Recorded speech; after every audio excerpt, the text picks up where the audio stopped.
Hey, Howard here again at 82 Maple, and this is part 4 of our little series on tips, techniques, and if you've not bought your Norwood HD36 yet, maybe some questions to ask. And it's all about managing expectations. Love the HD36. I keep saying it because I mean it. I would truly buy this unit all over again. We're going to get into a couple of little nitpicky things here, though. Here's my little water tank. You can see the line running down. It runs onto the saw, keeps everything operating well down there like it should. But this spigot, wow, what an annoyance. I don't know, it's been a dozen times now when either I'm reaching up here to start the engine and I happen to brush this, and next thing you know, I've got a sleeve that's wet, a glove that's wet. I'm struggling to get this in. It's actually happened so many times now that there's a little piece that got chewed off the original rubber to hold it in. So my temporary fix on all of this was to throw a little Gorilla Glue, I think that's what they call it. It seems to be doing the job for now, but I'm going for a permanent fix. And what that's going to look like, and I'll maybe do a short video on it, is you can get those adapters for, the kind that you use for a motorhome or RV to blow out the lines in the fall, get all the moisture out of it, and it has an air fitting on the end. Now that air fitting will fit just inside of this plastic hose. So I'm going to take this out, re-drill the hole. The air fitting actually comes with a little 90-degree on-off lever, and that's going to be wonderful. I haven't decided if I'm going to mount it here yet or here. It just depends on the easiest access to putting the nut on the inside to hold it in firmly against a couple of rubber washers. Okay, so moving on, what else is happening here? You will see that this is not exactly a stock battery. No, your Norwood HD36 does not come with a deep cycle marine and RV battery. What it came with was a tiny little battery, and there's two issues. Number one, for obvious reasons, it came empty, meaning there was no acid in it.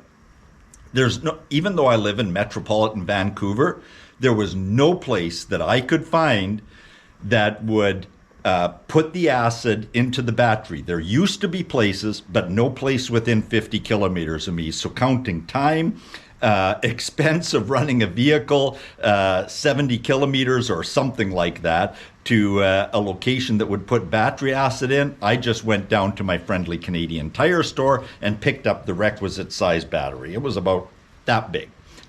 And the issue I ran into is I tend to cut longer lengths, 16 feet and longer, and in fairly quick succession, and a fair amount of saw head movement, meaning I'll cut a 1.5-inch piece, come back, raise the head, come back, cut another 1.5, raise the head, come back.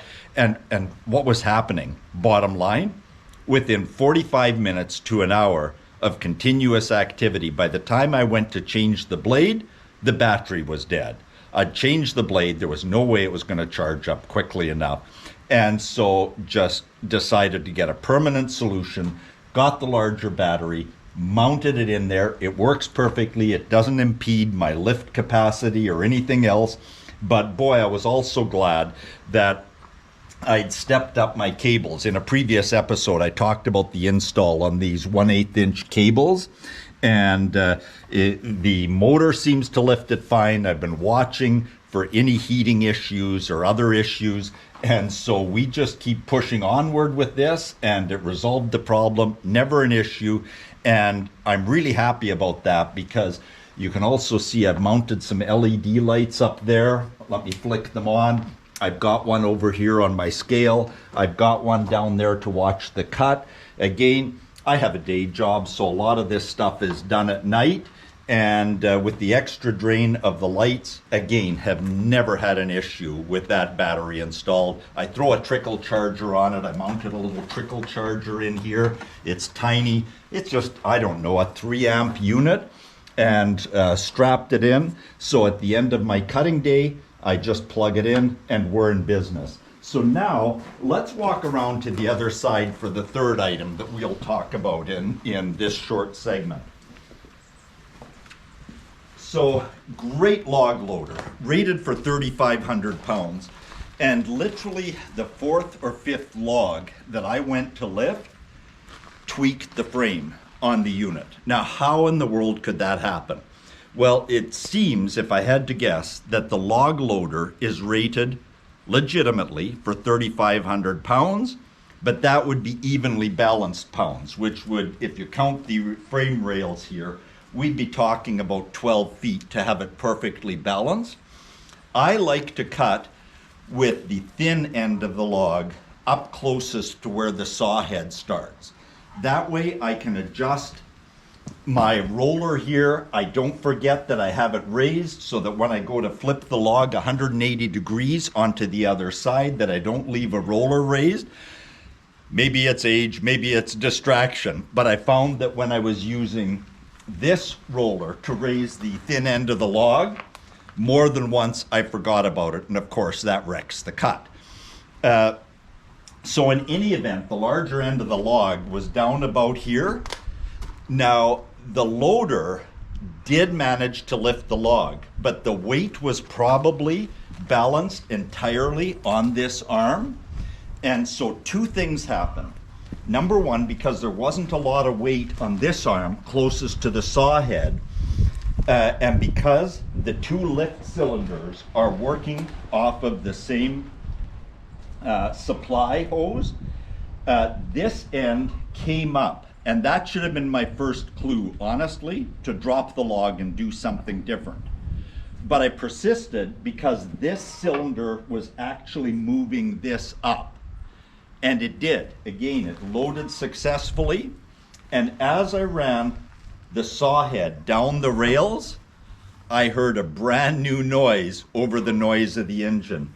And that was the noise of the saw carriage scraping the frame here.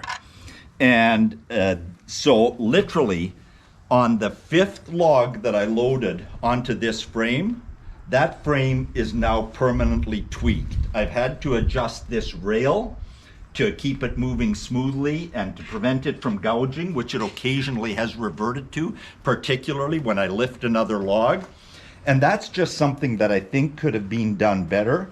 If I was doing this over again, I'd probably check out and see if I could buy another cylinder and lift arm and mount it down here on this.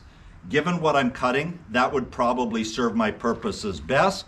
And it's something, honestly, I need to reach out to Norwood to see if that's even possible within the spec of this equipment. That's it. We're wrapping this part of the series now, and we're going to move on to some other things. And so come around with me and take a look at what's coming up next. Again, comment, like, subscribe, tell friends, relatives, countrymen if you've had a decent experience as we went through this series. I've got a couple of little stihl, what do we call them? MSA 220Cs, electric chainsaws. Boy, they're just wonderful. I'm running a little Log Wizard debarker on this one, and there's just nothing better. On a chilly day, I don't have to choke and give multiple cranks. It's just, I'm in business and I'm debarking that log. And so I'll show you a little bit more about that. I've used stihls for years. I think the first stihl chainsaw I used would have been when I was 12 years old. My dad had a great little unit with an 18 or 20-inch bar. However, there's a couple of annoying features with these stihls that I just didn't expect from stihl. Again, it's about managing expectations, right? And you have an expectation and there's a little gap, and that's what often causes a little bit of frustration. The other thing we're going to talk about here in a couple of upcoming videos is my little Woodmizer EG100 twin blade edger. Love the unit. It does amazing things. And again, my comments remain consistent. I'd purchase the Norwood HD36 all over again. I'd purchase those stihl chainsaws over again. I'd purchase the Woodmizer EG100. But a couple of things that I'll share out that I hope will be of help to you. Again, stay tuned, 82 Maple, and above all, enjoy the journey. Keep those 8 fingers, keep those 2 thumbs. Let's do it.